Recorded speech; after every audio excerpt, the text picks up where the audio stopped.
Assalamualaikum warahmatullahi wabarakatuh. Yang terhormat Ibu Guru Seni Budaya, puji syukur marilah kita panjatkan kepada Allah Subhanahu wa taala atas rahmat berupa kesehatan sehingga kita bisa berkumpul di sini. Tak lupa juga sholawat serta salam semoga tetap tercurahkan kepada junjungan kita Rasulullah SAW. Pada hari ini saya Nur Ajijah sebagai moderator yang akan memandu kegiatan diskusi. Topik yang akan kita bicarakan mengenai naskah drama. Sebelum diskusi dimulai, saya akan memperkenalkan anggota kelompok 4 terlebih dahulu. Wapa Amrina sebagai pemateri, Ainun Hayati dan Nasrullah sebagai narasumber, Liana sebagai notulen. Saya persilahkan kepada rekan saya Wapa Amrina, waktu dan tempat dipersilahkan. Pengertian pergelaran teater. Pergelaran teater secara umum bisa diartikan sebagai suatu proses komunikasi antara karya seni dengan penontonnya melalui sebuah sistem pengelolaan yang disebut manajemen seni pertunjukan. Manajemen yang dimaksud di sini meliputi manajemen non-artistik dan manajemen artistik.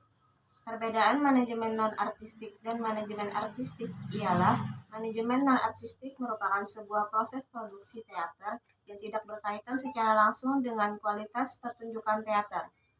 Namun mendukung pertunjukan teater tersebut bisa kita sebut dengan orang-orang di belakang layar. Manajemen non-artistik dipimpin oleh seorang produser yang mendelegasikan tugas kepada bawahannya. Arti dari mendelegasikan di sini ialah memberikan wewenangnya atau amanah kepada bawahan atau anggota tim yang ditunjuk yang dapat dipercaya atau memiliki kompetensi tertentu. Sedangkan manajemen artistik meliputi proses kegiatan yang berkaitan langsung dengan kualitas karya teater. Manajemen artistik dipimpin langsung oleh seorang sutradara. Unsur-unsur pergelaran teater.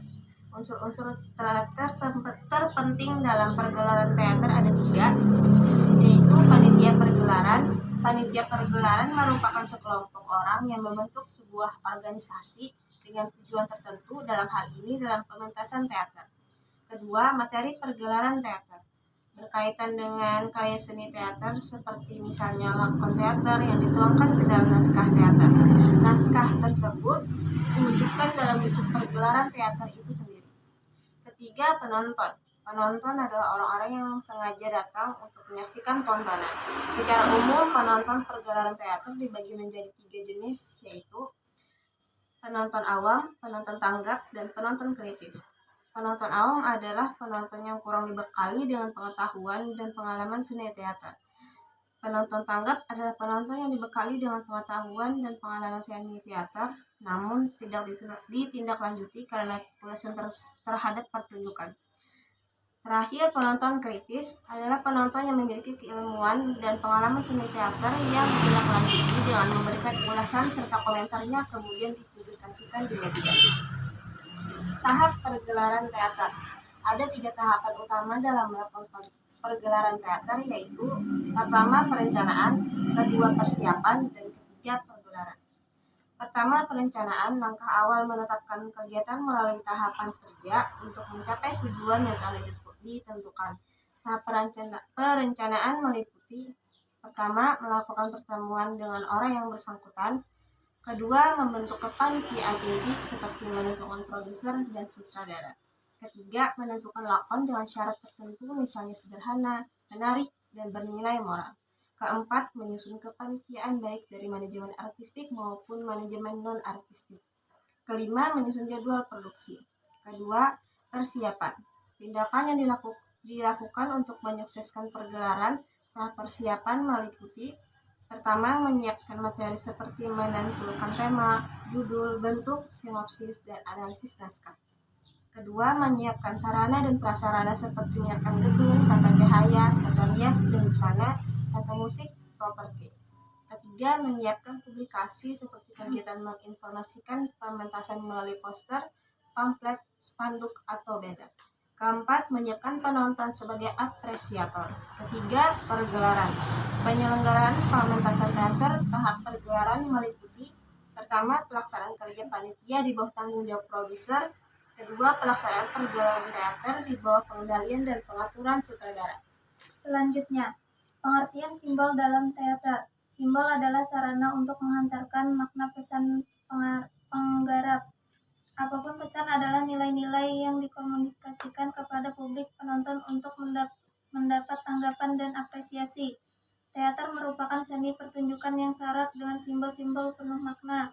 Bahkan biasanya berbagai peristiwa yang disajikan di panggung bukanlah peristiwa sebenarnya, melainkan peristiwa simbolis yang diangkat di pengalaman kehidupan manusia. Simbol itu hanyalah sarana untuk media untuk menyampaikan makna pesan seniman kepada penonton. Di balik sarana simbol, ada makna yang ditafsirkan penonton tentang apa yang dimaksud oleh seniman. Seni selalu mengusung nilai-nilai secara terselubung dalam balutan simbol hingga menarik untuk direncana. Jenis simbol dalam teater. 1. Simbol visual adalah simbol yang nampak dalam penglihatan penonton, meliputi seluruh wujud, bentuk, dan warna termasuk tubuh para pemain. 2. Simbol verbal adalah simbol yang diungkapkan dengan kata-kata, baik oleh para pemain, narator, maupun dalang. 3. Simbol auditif adalah simbol yang berbunyi atau simbol yang ditimbulkan oleh bunyi. Bentuk dan warna. Di samping bahasa tubuh, bahasa visual meliputi juga bentuk dan warna. Bentuk bulat berbeda makna dengan persegi, berbeda dengan segitiga, dan seterusnya. Setiap bentuk dimaknai beragam oleh kehidupan budaya. Bentuk-bentuk itu bisa berupa perkakas rumah, senjata tradisional, dan sebagainya. Sebegitu juga warna-warna yang digunakan, baik untuk kostum pemain ataupun properti, akan mengesankan makna berbeda dari warna yang berbeda.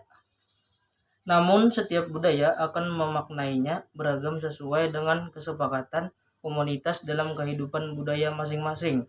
Misalnya, warna merah bagi orang yang Indonesia dimaknai berani, warna jingga dimaknai murka, warna putih dimaknai suci, warna kuning dimaknai agung.